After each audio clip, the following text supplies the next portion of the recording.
Harka fuunee hordoftoota daawwattoota keenya kabajamoo akkam nagaa jirtu nageenyi rabbii bakkuma jirtanitti isinirra haa jiraatu jechaa AJM irraa oduu qabadhee isiniif dhiyaadheera oduu har'aa kan isinitti himu an Tolchaa Huseenii oduun keenya guyyaa irraa oduulee addunyoolessaatii fi biyyoolessaa of keessaa qabata warri YouTube channel keenyaa subscribe hin godhin YouTube channel keenyaa subscribe gochuudhaan odeeffannoolee guyyaa AJM irraa isiniif darban battaluma odeeffannoon nu bira gadhiifametti akka isin bira gaaniif subscribe gochuun dagatinaa jecha amma gara odeeffannootti ceenaa hanga bal'ina oduu keenyaatti nu wajjin tura. Godina Arsii magaalaa Asallaatti daandiiwwan yaadannoo gootota kaleessaa Oromummaaf aarsaa guddaa kaffalaniif maqaa jaraatiin moggaafame guyyaa kaleessaa saaqamee banaa ta'e.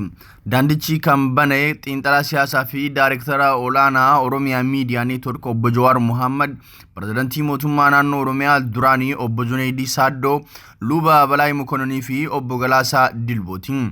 Daandiiwwan kun maqaa gootota Leenjisoo Diigaa, Abbaa Gadaa, Hinseenee Hullufee, Qeerroo Nageessoo, Nadhii Gammadaa, Jawaar Mohammad, Waaqoo Guutuu, Qeerroo Aannolee fi kanneen kana fakkaataniin mogga'e. Maqaan kun itti yaadamee aadaa fi eenyummaa Oromoo Arsii akka ibsutti kan moggaafame ta'uunis gabaafame. Gama biraatiin Irreechi Malkaa Doonshaa godina Arsii magaalaa Asallaatti guyyaa har'aa kabajamaa oole.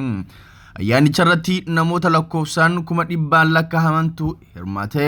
Ayyaanichi bifa naamusaa fi kabajaan guutameen yoo kabajamaa oolu yoo ta'u magaalaa Asallaa keessatti Oromummaan sirriitti akka dagaagaa jirus kan agarsiisudhas jedhame. Magaalaa Asallaa akkuma Finfinnee magaalota qubannaa diinaa ta'an keessaa adda dureedha. Ilmaan Minilik magaalaa kana keessa jiraatan abbaa biyyaa irratti ol aantummaa ofii fe'uun hanga baroota lamaan darbanii kanatti jiraataa turuun ni yaadatama. Amma garuu barri sun waan dhumate fakkaata. Asallaanis oromooftee jirti. Qeerroonis wareegama kaffaleen Asallaa handhuura qabsoo Oromoo ta'uu isii mirkaneessaa jira. Torbaan kana ajandaa guddaa biyyoolessaa ta'uun sadarkaa biyyaatti waca bal'aa kaasee kan ture waa'ee aangoo irraa kaafamuu bulchiinsa magaalaa Finfinneetti sadarkaa itti aanaatti kantiibummaan tajaajilaa kan jiru dhimma Injiinar Takkaalaa Uumaa Bantiiti. Injiinar Takkaalaan magaalaa Finfinneetti sadarkaa itti aanaatti kantiibaa guutuu ta'uun magaalaa Finfinnee bulchuu erga jalqabee waggaa tokko caalee jira. Injiinar Takkaalaan waggaa tokko kana keessatti jijjiirama magaalaa san keessatti mul'atee hin beekne galmeessuun kantiibota magaalaa Finfinnee bulchaa turan keessaa kantiibaa cimaa jedhamuun deeggarsa lammiilee Itoophiyaa hedduu horatee jira. Garuu murni sanyummaa bu'uura godhatee Injiinar Takkaalaan Oromoo waan ta'e qofaaf Oromoon nun bulchu jechuun caasaa seeran alaa ijaaree Baladaraa jechuun of moggaasee atakaroo uumuu bira darbee ce'umsa biyyi keenya keessa jirtus guufachiisaa jira. Gama biraatiin immoo mul'ata muummee ministeera Itoophiyaa Dr. Abiy kan ta'e madda mariin akka yaadamutti tarkaanfachuuf namoota sabboonummaa qaban of jalaa haxaayaa as ga'ee jira.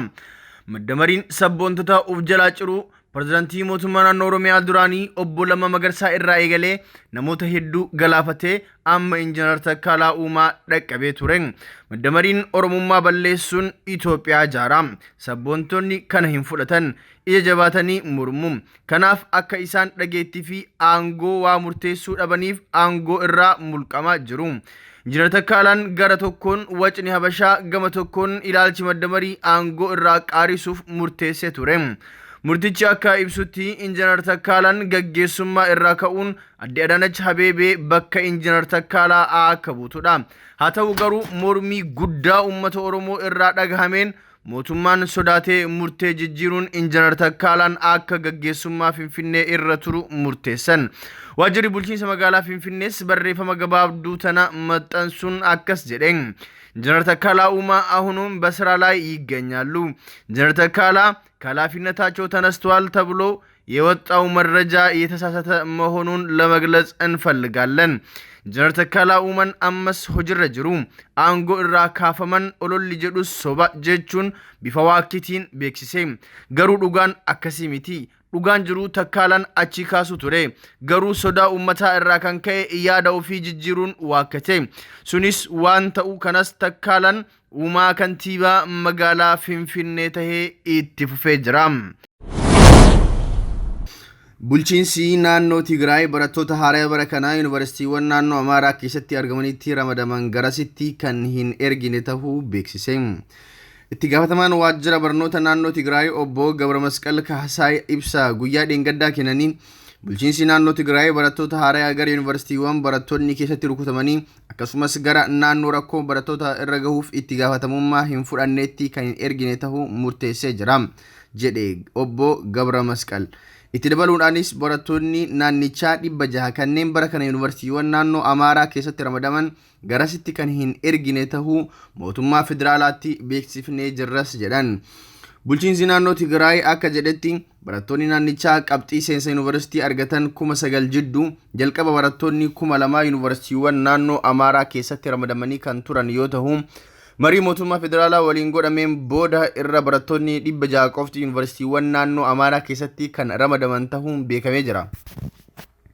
Haa ta'u malee bulchiinsi naannoo Tigraay rakkoo barattoota irra gahuuf bulchiinsi naannoo Amaaraa itti gaafatamummaa fudhachuu diduu isaa ibsuun mootummaan federaalaa barattoota 600 iddoo biraatti yoo kan hin ramanne ta'e fala biraa kan barbaadu ta'uus beeksise.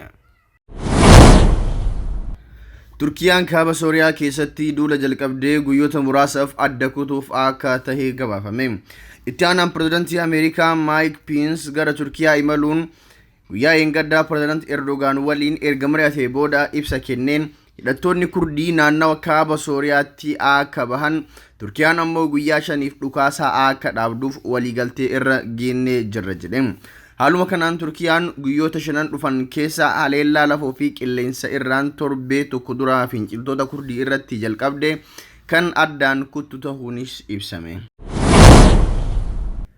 Biyyoota lolaa fi shororkeessitoonni itti baay'atan keessaa takka Afgaanistaanii. Afgaanistaanitti yeroo hedduu sababa rakkoo kanaatiif nagaaf tasgabbii waaraan dhabamuun lammiileen ishii rakkatu. Balaa kanaanis lubbuun lammiilee nagaa guyyaarraa guyyatti kan darbu yoo ta'u, jimaata dheengaddaas namoota 62 du'aa yoo dhabdu kan lakkoofsi isaanii 100 ol ta'an immoo harka madaayanii jiru. Haleellaa boombii Afgaanistaan keessatti raawwatameen yoo xiqqaate lubbuun nama 62 darbuun gabaafame.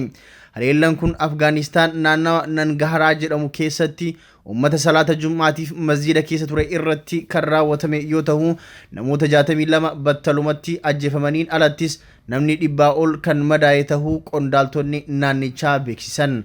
Qondaalli bulchiinsa naannichaa Rooysaritti akka himetti yeroo haleellaan kun raawwatametti yoo xiqqaate namoonni 350 masjiida keessa kan turan akka ta'ee fi lakkoofsi namoota ajjeefamanii dabaluu akka danda'us beeksise.